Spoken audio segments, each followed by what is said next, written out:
Kita akan memulai dengan kajian wa amma amanil maghfirah. Mereka yang mengharapkan ampunan dan mengharapkan masuk surga tetapi tanpa berupaya untuk mewujudkannya. Inilah kajian kita yang kita akan bahas pada malam hari ini. Kita memulai dengan orang yang terpedaya, yang hidup dengan angan-angan saja tapi tidak mau beramal. Ingin mendapatkan ampunan, mengharapkan ampunan tapi dengan angan-angan belaka, jadi tidak mau beramal. Ingin masuk surga tetapi min ghairi sa'yin lidzalika bi fi'lil ma'murat. Tidak ada upaya untuk mewujudkannya bi fi'lil ma'murat, dengan melaksanakan perintah-perintah agama, wal musara'ah fil khairat, dan selalu terdepan dalam melakukan kebaikan, ma'atarkil mahdurat, dengan meninggalkan apa yang dilarang, wa mujanabatis sayyi'at, dan juga menjauhkan diri dari perbuatan yang tercela, yang tidak diridhai oleh Allah Subhanahu wa taala. Kalau ini perilaku seseorang, ini orang sangat bodoh dan orang hanya hidup dengan alamnya sendiri dan terpedaya, tertipu, bohong semuanya. Nah, jadi untuk masuk surga itu tidak dengan retorika, tidak hanya dengan omong kosong saja, tapi buktikan. Ya, orang kalau ingin sesuatu yang indah di dunia ini pun secara sunnatullah, ya manusia, ya kalau ingin kaya bekerja, ya ingin mencapai sesuatu yang indah harus memaksimalkan potensi, apalagi surga. Dan biasanya untuk ke surga itu ya ujiannya banyak. Dan tidak ada jalan ke akhirat itu kecuali hanya dua jalan. Jalan surga dan jalan neraka. Nah, kalau ke surga ya memang banyak godaan. Sama seperti orang berjalan, sudah jalanannya ya berat, tapi nanti endingnya, ujungnya itu bahagia sekali. Kita suruh milih yang mana. Ada jalan bagus jalannya. Wah, jalannya aspalnya bagus, enak kiri kanan. Ada tempat singgah, tempat enak, semua maksiat dan lain sebagainya. Tapi ujung dari jalan ini mematikan, jurang yang tajam dan langsung binasa manusia di situ. Nah, ini jalan neraka. Kalau jalan ke surga, banyak cobaan, banyak ujian. Yang ini diharamkan, ini tidak dibolehkan, ya ikuti. Jauhkan yang diharam. Ini perintah untuk bangun subuh salat. Ya, saat-saat mengantuk dia harus bangun ke masjid. Kemudian kalau di bulan puasa dia bangun untuk sahur, untuk puasa, memang banyak. Tapi di ujung perjalanan itu kebahagiaan yang tidak akan putus-putusnya. Nah, tinggal pilih. Kalau orang yang berakal, ya dia akan, atau dalam pepatah kita, bersusah-susah dahulu, bersenang-senang kemudian. Ya, jadi susah, capek, tapi endingnya bahagia. Sebab yang namanya hidup di dunia ini kehidupan yang sangat cepat sekali, dan ya ketika nanti di hari akhirat pun seperti hanya setengah hari saja hidup di dunia, atau sehari. Jadi begitu cepatnya hidup itu sendiri. Ad-dunya sa'ah. Jadi dunia itu hanya sesaat saja. Jadikan untuk taat kepada Allah Subhanahu wa taala. Jadi kalau dikatakan mau mendapatkan ampunan, mau mendapatkan surga, ya buktikan. Dan ampunan Allah Subhanahu wa taala luar biasa.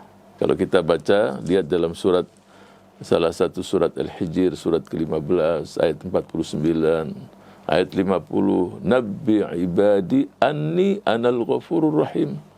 Nabbi ibadi, kabarkanlah kepada hamba-hambaku, anni, aku ini adalah Rabb, Tuhan Allah Subhanahu wa taala, yang Maha Penyayang, Maha Pengampun, Maha Pengasih. Tapi di ayat yang ke-50, wa anna azabi, dan sesungguhnya azabku, siksaanku, huwal azabul alim, azab yang sangat pedih. Tetapi Allah Subhanahu wa taala mendahulukan bahwa Maha Pengampun, Maha Penyayang. Ya, tapi di sisi lain juga azabnya sangat pedih kalau dia tidak taat kepada Allah Subhanahu wa taala. Dan kita dapatkan dalam banyak hadis qudsi. Jadi ya, kalau hambaku datang kepadaku dengan membawa dosa setinggi langit, artinya orangnya sudah tidak kelihatan dosa semuanya. Datang memohon ampun padaku, tidak menyekutukanku, aku akan berikan ampunan walaupun dosa 50 tahun, 60 tahun. Oleh itu saya ingin garis bawahi di sini yang namanya memohon ampunan pada Allah, menginginkan surga, ya perlu kerja keras, perlu taat, perlu ikuti sunnah Rasul. Dan kalau sudah ibadah, ya ikuti bagaimana ibadahnya Rasulullah sallallahu alaihi wasallam. Ya, ittiba dan ikhlas. Kemudian ikhlas semata-mata karena Allah.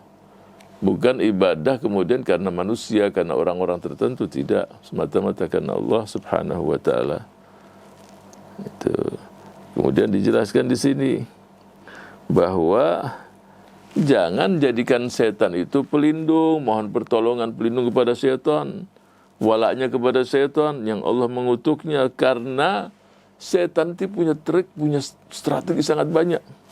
Bayangkan yang jelas-jelas syar, yang jelas-jelas maksiat, yang jelas-jelas tidak dia tampilkan itu dengan sesuatu yang menarik. Coba ini ditampilkan dengan yang indah.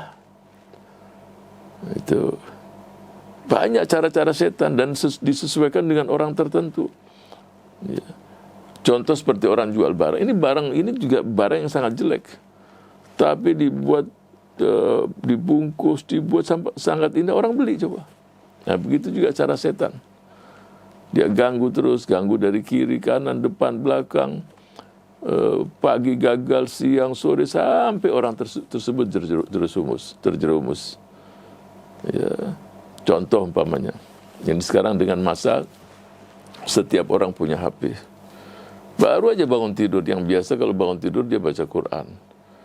Tapi setan kasih tahu, dibisikin, jangan dulu buka Quran, kan nggak bagus. Masa pegang HP sama buka Quran? Aib itu dari segi akhlak kurang bagus. Lihat dulu HP dulu, dia jangan pegang Quran dulu. Kalau dua-duanya itu nggak bagus, sebab di HP nanti ada macam-macam di situ. Coba, kan tipuan setan kan? Nah, dibukalah HP, nanti ada berita, mungkin ada berita kematian. Kamu kan harus takziah, harus ini. Oh, indah-indah dia. Ya, mungkin ada berita penting. Nanti kamu mesti jawab. Paling juga 2 menit. Ketika dibuka, itu setengah jam habis waktu di situ. Coba, dia ngomong hanya 2 menit aja. Mulai buka, terus buka yang sana dong, buka ini. Ya nanti ada Telegram, ada WA, ada ini, terus buka, cari berita-berita. Kamu kan ada politisi, masa nggak ngikutin perkembangan? Ikuti setengah jam, 1 jam. Setelah itu lupa Qurannya juga. Nah, masuk perangkap itu. Dia nggak akan, dia kan cara memasarkan yang ada di benak kita, dia masuk dari sisi itu. Olehnya itu, waman yattakhidhu, kalau seseorang sudah punya program, udah tinggalkan yang lain. Dari jam sekian sampai sekian saya tilawatul Quran, sudah baca itu aja. Setelah itu buka yang lain-lain. Nah, jadi dengan HP sekarang banyak manusia sekarang yang kena perangkap sama setan. Ya, yaitu mendekatkan yang jauh dan menjauhkan yang dekat.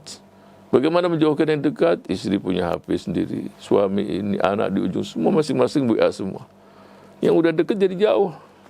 Memang menjauhkan yang dekat, tapi yang dekat jadi jauh. Bahkan di kamar mana main WA juga. Kenapa sih nggak ketemu bapak anak ini? Kemarin kamu ngomong di situ, kenapa sih nggak ketemu? Bisa juga itu terjadi dalam rumah tangga. Wa man yattakhidhu syaitana waliyan min dunillah faqad khasira khusranan mubina.